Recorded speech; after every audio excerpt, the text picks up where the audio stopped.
고려대학교의 심리학과 교수가 최근에 출판한 정체성의 심리학이라는 책에서 온전한 나로 살아가기 위한이라는 부제, 그러니까 서브 타이틀을 붙이고 있는 책이 나왔습니다. 여러분, 저자는 이 책에서 정체성의 혼란을 겪고 있는 그러한 사람들의 이야기를 소개하고 있습니다. 특히 24살의 젊은 나이에 암과 싸워야 했던 한 사람의 이야기를 소개합니다. 24살에 암이 발견되었고요. 그리고 29살에 암이 재발하여서 무려 8년 동안이나 암 환자로 살아가는 한 사람의 이야기입니다. 이 책에서 그 환자의 정체성을 이 교수는 이렇게 진단을 하고 있어요. 그는 죽음이 가까워졌음을, 즉 자신의 삶이 유한함을 깨닫게 되면서 자신의 삶의 주인임을 천명하고 삶에서 무엇이 더 가치 있는지 생각하며 우선순위를 따지게 되었다. 자신이 어떤 사람인지 이해하고자 노력하면서 삶은 이전보다 더 행복해졌다. 24살이라는 아름다운 꽃다운 나이에 암에 걸렸음에도 암이 자신에게 선물을 주었다고 말하고 있다. 우리의 인생의 이야기는 단순히 삶에서 일어난 일에 대한 기록이 아니다. 그 일을 어떻게 해석하고 어떻게 자신 안에 품어내는지에 대한 이야기가 곧 우리의 삶이다. 여러분, 암이 가져온 위기를 통해서 내 삶의 진짜 주인이 누구인지를 알게 되었다는 얘기죠. 내 힘을 넘어서는 인생의 한계적인 상황 속에서 비로소 나라는 정체성을 여러분 가지게 되었고, 나에 대해서, 내 인생에 대해서 비로소 눈을 뜨게 되었다는 것을 지금 말씀하고 있는 것입니다. 어제의 시간, 오늘의 시간, 그리고 내일의 시간이 똑같은 일상이 아니라 암을 통해서 그 하루의 가치, 생명의 가치를 여러분 꿰뚫어 보게 된 것이죠. 정체성이라는 것이 무엇입니까? 여러분, 정체성이라는 것은 자신에게, 나에게 중요한 것이 무엇이고 나에게 의미 있는 일이 무엇인지를 이해하고 있는 것입니다. 그것을 우리는 정체성이라고 이야기합니다. 나를 어떻게 이해하고 있는가? 여러분, 이 단순한 한마디의 질문에 따라서 내 인생의 삶의 방향이 달라지는 거예요.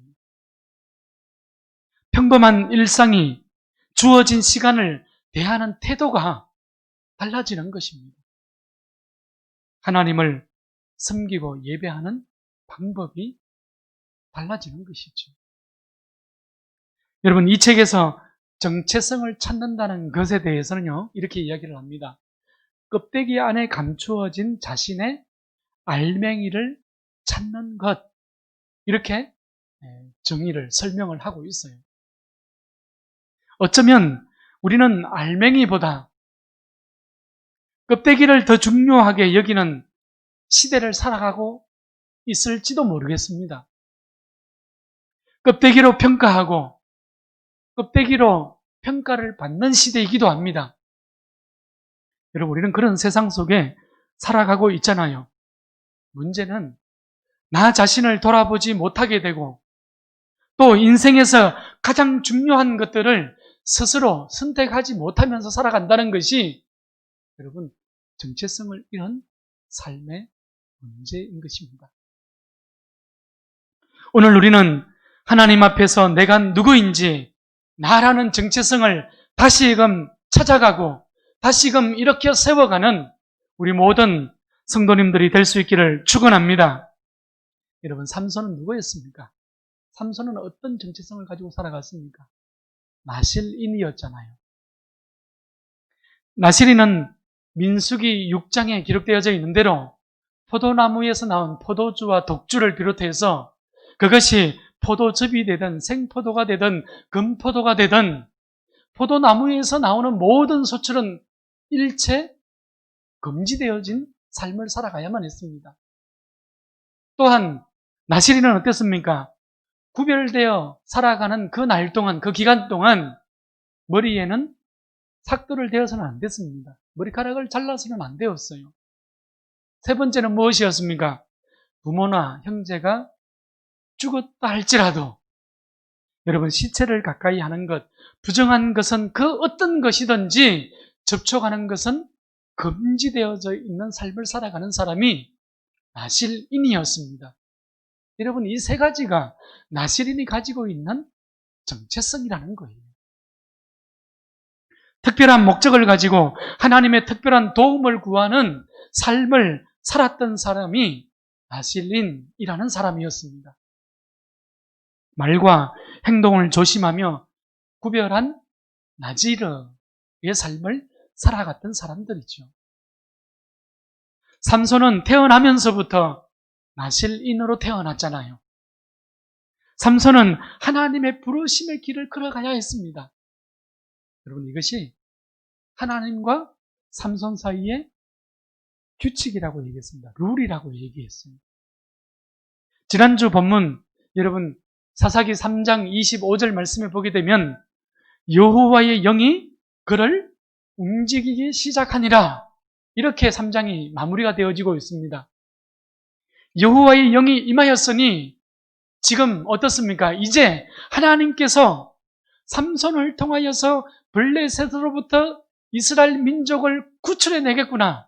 이제 구원의 큰 역사를 써나가겠구나. 하나님의 구원의 대서사시가 시작되어지겠구나. 우리는 그렇게 기대하게 됩니다.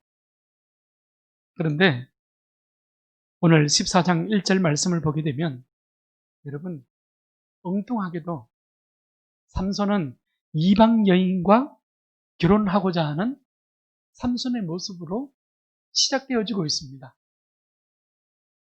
여러분, 무슨 말입니까? 지금 그 사사시대에 삼손이 태어나고 이제 삼손이 어느 정도 장성한 이 시대의 모습을 지금 정확하게 보여주고 있는 거예요. 이스라엘은 누구인지 정체성을 잃어버렸습니다. 자신들이 왜 이 가나안 땅, 하나님께서 허락해 주신 젖과 꿀이 흐르는 땅에 들어와서 살아가고 있는지, 여러분, 지금 이 땅의 주인이 누구인지, 블레셋과 왜 싸워야 하는지, 무엇을 위해 살아가야 하는지 지금 이스라엘 민족은 새카맣게 잊고 있습니다. 여러분, 삼손도 지금 잊고 있잖아요. 이스라엘은 이미 영적으로 죽었습니다. 민족의 정체성도 신앙의 정체성도 이미 죽어버렸습니다. 잃어버린 하나님의 언약을 다시 회복하고자 하는 생각조차도 하지 못하는 어두운 시대가 되어졌다, 이 말입니다. 여러분, 지금 이 모습이 가나안 땅의 약속의 땅에 머물고 있는 이스라엘 백성들의 모습인 거예요. 나실인으로 구별되어진 여러분, 삼손의 모습입니다. 하나님은 오늘 우리에게도 질문하고 계십니다. 지금 이 모습이 너희들의 모습은 아니냐? 지금 이 모습이 바로 너의 모습은 아니냐? 나의 모습은 아닌지 하나님께서 우리에게 지금 질문하고 있는 것입니다. 오늘 본문에서 우리는 삼손의 정체성과 어울리지 않는 행동들을 우리는 발견해 보게 됩니다. 삼손이 나실인이라는 정체성에 걸맞지 않는 생각을 하고, 그 정체성에 걸맞지 않는 선택을 하고, 그 정체성에 걸맞지 않는 행동들을 하게 되거든요. 오늘 1절과 2절 말씀을 보십시오. 삼손이 딥나에 내려가서 거기서 블레셋 사람의 딸들 중에서 한 여자를 보고 올라와서 자기 부모에게 말하여 이르되 내가 딥나에서 블레셋 사람의 딸들 중에서 한 여자를 보았사오니 이제 그를 맞이하여 내 아내로 삼게 하소서.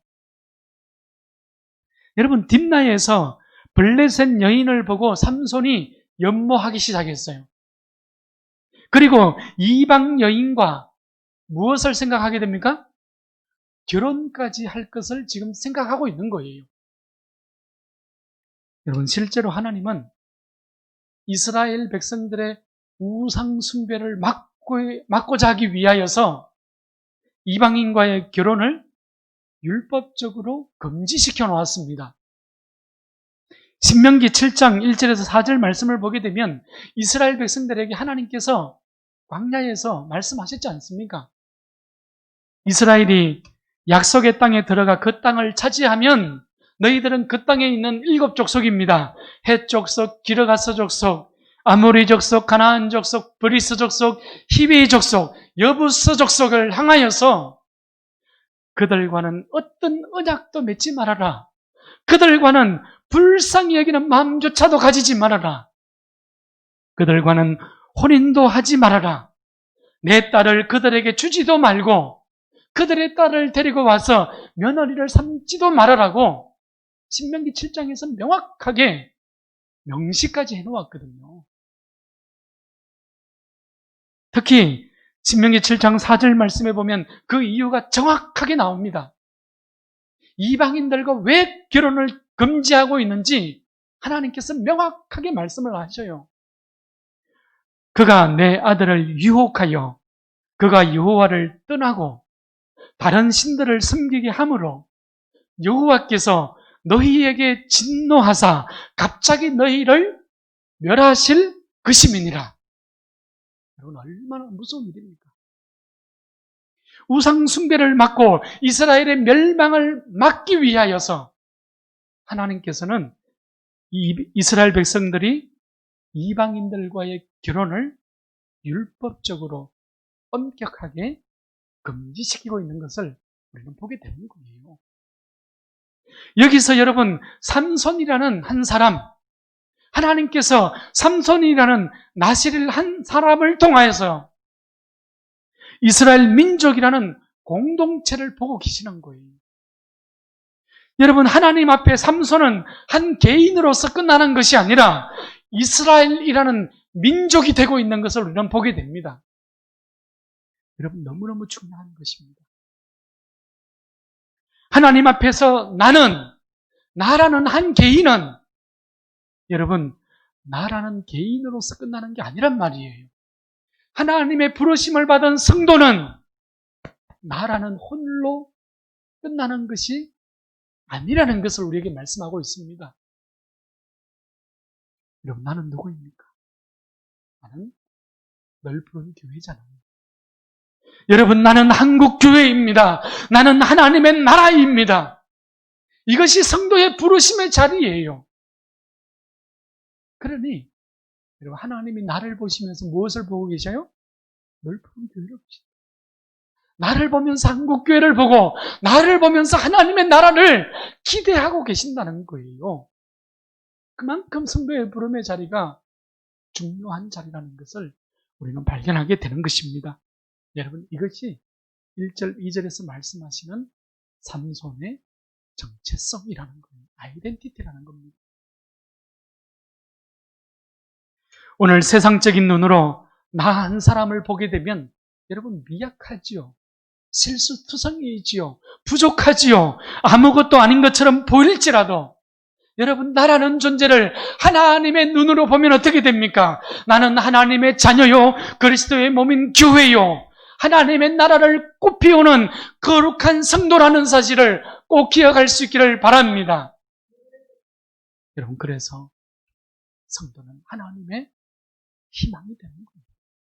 그래서 성도는 이 어두운 시대에 하나님의 등불이 될 수 있는 거예요.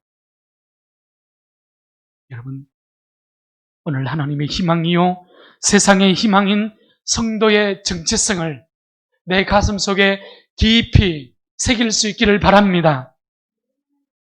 여러분, 3절, 4절로 가보십시오. 물론 삼손의 부모는 할례를 받지 않은 블레셋 족속의 여인을 아내로 삼아서 그 며느리로 삼는 것을 지금 반대하고 있습니다. 자, 그런데도 삼손은 어떻습니까? 부모의 말을 순종하지 않습니다. 자기 마음대로 결혼을 하고자 하지요. 자, 7절 말씀으로 한번 가보십시오. 그가 내려가서 그 여자와 말하니 그 여자가 삼손의 눈에 들었더라. 여러분, 여기서 핵심이 무엇입니까? 오늘 7절 말씀의 핵심은 하나님이 보시기에 이 단어가 아니에요. 누가 보기에요? 삼손의 눈에 들었더라. 여러분, 이 단어가 핵심입니다. 자신이 나실인이라는 부르심의 자리에 서 있었지만 자신의 정체성을 잃어버린 삼손의 모습이죠. 자신의 정체성을 잃고 하나님이 보시기에가 아니라 하나님의 기준의 삶이 아니라 자신의 눈에 보기에, 자신의 기준에. 여러분, 이 모습이 어떤 시대의 모습이었습니까? 사사시대의 모습이었지 않습니까? 각자가 자기의 소견에 옳은 대로 행하며 살아갔던 시대의 모습이었지 않습니까? 삼손은 지금 하나님께서 부르신 그 부르심의 자리, 자신의 사명의 자리를 망각하였던 거예요.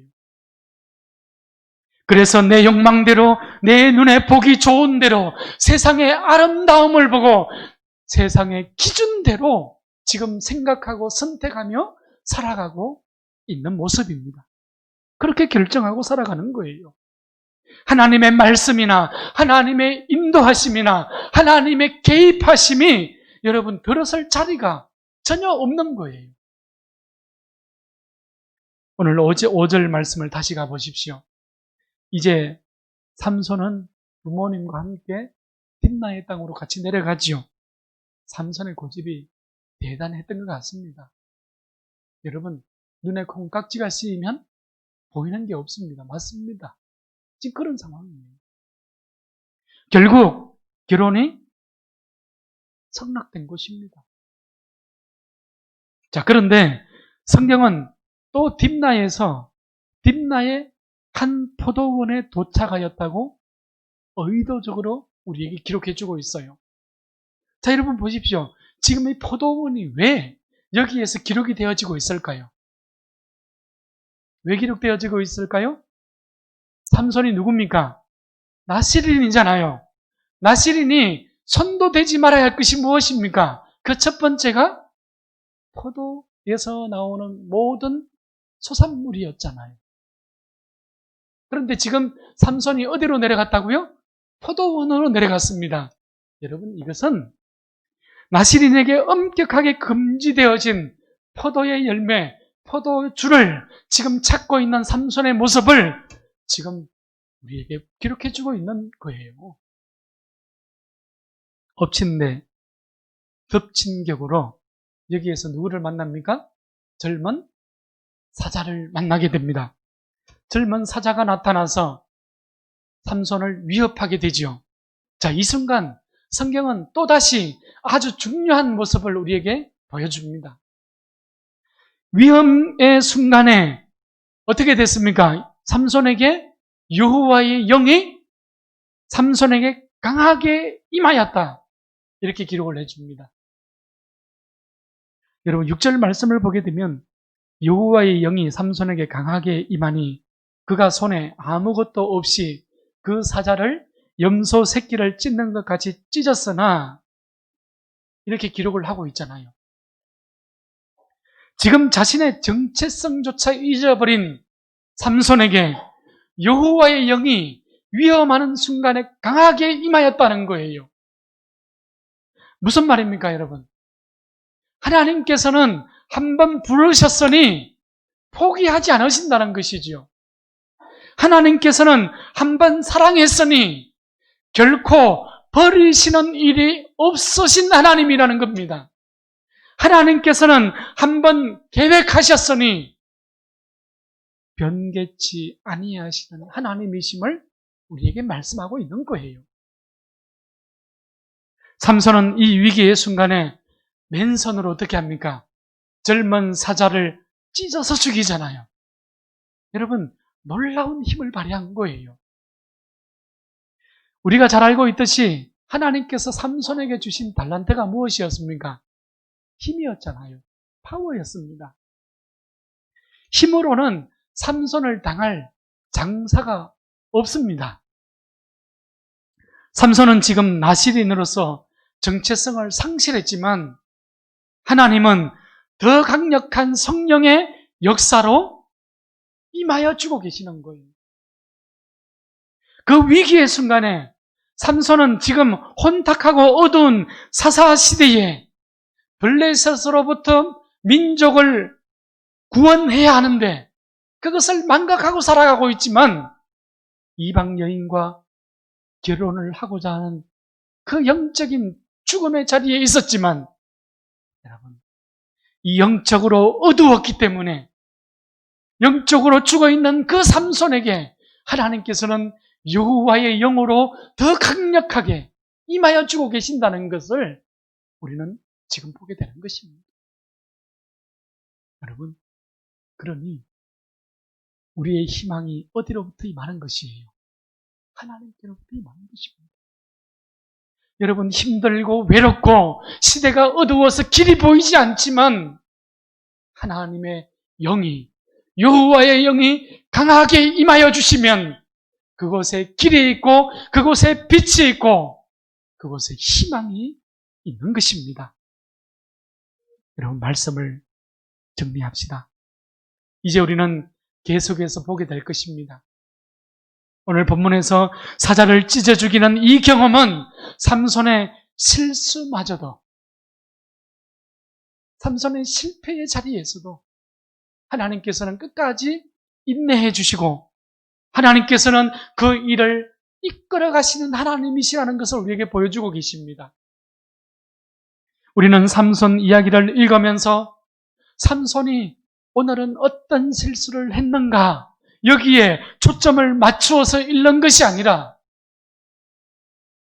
삼손의 약점과 실수, 삼손이 걸어갔던 그 실패의 발자국 속에서도 삼손을 들어 사용하시는 하나님, 인내하시면서 기다려주시는 하나님, 삼손을 통하여서 계획하셨던 그 일을 끝까지 성취하며 나아가시는, 이루시는 하나님을 우리는 거기에 초점을 맞추어서 삼손의 이야기를 읽어나갈 수 있어야 합니다. 실패와 실수 뒤에서 여전히 이끌어 가시는, 여전히 포기하지 아니하시는 바로 그 하나님의 역사를 우리는 관심을 두고 봐야 하는 것이죠. 삼손의 이야기의 주인공이 누구일까요? 그렇죠. 삼손이 아니라 여호와 하나님이시기 때문에 그렇습니다. 할렐루야. 여러분, 이 시대에 아무리 어두움이 지나다고 하더라도 이 시대의 역사의 주인공은 누구일까요? 여호와 하나님이십니다. 우리의 삶도 나의 삶도 마찬가지입니다.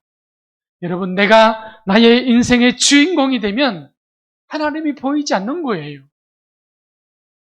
그러나 나의 정체성을 하나님께로 돌이켜 세우고 내가 보이지 않고 하나님이 보이기 시작하는 그 자리로 오늘 우리의 인생을 다시금 돌이켜 세울 수 있기를 축복합니다. 여러분, 그러면 나의 실수조차도, 나의 실패의 자리에서도 여전히 나를 포기하지 아니하시고 나를 이끌고 가시는 하나님의 그 은혜, 하나님의 그 손길을 우리는 발견해 볼 수 있게 되는 것입니다. 오늘 자신의 정체성을 망각한 삼손의 허물에도 불구하고, 죄로 얼룩져서 어두워진 사사시대에도 불구하고 여호와 하나님께서는 여전히 일하고 계신다는 것을 우리에게 말씀하셨습니다. 우리 늘푸른 교회가 이 시대에 주어진 사명을 포기하지 않는 이유이기도 한 것이죠. 나는 누구인가? 우리는 어떤 존재인가? 여러분, 모두가 자신의 소견에 옳은 대로 행하는 이 시대 속에서 우리는 하나님의 자녀요. 우리는 성도라는 정체성을 내 삶의 중심에 견고하게 세울 수 있기를 축원합니다. 그래서 하나님의 뜻을 이루고, 그래서 여호와의 영이 강하게 임하시니라 성도의 정체성을 다시금 그 부르심의 자리에 세워가서 세상의 소금과 빛이 되어 날마다 매 순간마다 승리의 발걸음을 살아가는 우리 모두의 삶의 자리가 될 수 있기를 축원합니다.